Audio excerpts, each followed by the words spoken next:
తెలుగు రాష్ట్రాల్లో ఎన్నికల సందడి నెలకొంది. పార్టీల నేతలు ప్రచారంలో దూసుకుపోతున్నారు. అభ్యర్థుల కుటుంబ సభ్యులు కూడా ప్రచారంలో పాల్గొంటున్నారు. అందులో భాగంగానే చేవెళ్ల పార్లమెంటు బీఆర్ఎస్ అభ్యర్థి కాసాని జ్ఞానేశ్వర్ తరపున ఆయన కుటుంబ సభ్యులు ఇంటింటి ప్రచారం నిర్వహించారు.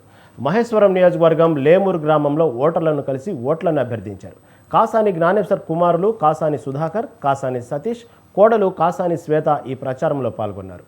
చేవెళ్ల పార్లమెంటు స్థానంలో బీఆర్ఎస్ జెండా ఎగరేస్తామంటూ ధీమా వ్యక్తం చేస్తున్నారు.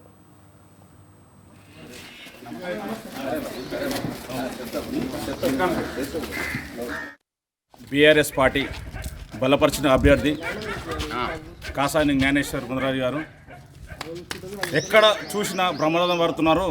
7 అసెంబ్లీ కాన్స్టిట్యున్సీలు మహేశ్వరం, రాజేంద్ర నగర్, షెల్లింగంపల్లి కాన్స్టిట్యున్సీ, తాండూరు, వికారాబాద్, చేవెళ్ళ మొత్తం 7 కాన్స్టిట్యున్సీలు ఎక్కడ చూసినా బ్రహ్మరథం పడుతున్నాము. ఆల్రెడీ గెలిచినామని కన్ఫర్మ్ విన్ అయిపోతున్నాము. ఎక్కడ చూసినా బాగా వెల్కమ్ చెప్తున్నారు. ఇంకా మెజార్టీ రావాలని ప్రజల్లో స్పందన బాగుంది. జ్ఞానేశ్వర్ గారు జిల్లా పరిషత్ చైర్మన్ ఉన్నప్పుడు, ఎమ్మెల్సీగా ఉన్నప్పుడు మా బాబాయ్ కాసాని జ్ఞానేశ్వర్ గారు ఎన్నో సేవలు చేశాడు, ఎన్నో కార్యక్రమాలు చేశాడు. అభివృద్ధి అనేది అప్పుడు బాగా చేశారు.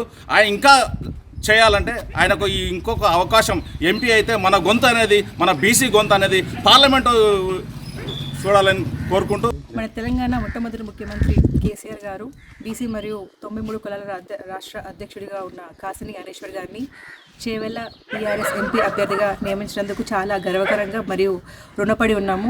ఈరోజు మేము ఇంటింటా బొట్టు కార్యక్రమం నిర్వహిస్తున్నాము. ఇలా పార్టీ కార్యకర్తలు అందరూ కూడా, ప్రతి ఒక్కరు సీనియర్ నాయకులు ప్రతి ఒక్కరు కూడా వాళ్ళ గ్రౌండ్ వర్క్తో, వాళ్ళ నెట్వర్క్ తోటి ఇక్కడ గెలిపించాలనే ఉద్దేశంతో చాలా కష్టపడుతున్నాము. మరి కేసీఆర్ గారు వారి నాయకత్వంలో ఉన్నప్పుడు మనకి కరెంటు కానీ, రుణమాఫీ కానీ, రైతులకు కళ్యాణ లక్ష్మి ఇలాంటి చాలా పథకాలు కూడా మనకు వచ్చాయి. మళ్ళీ ఇప్పుడు అవన్నీ కూడా మనకి అందకుండా పోయాయి.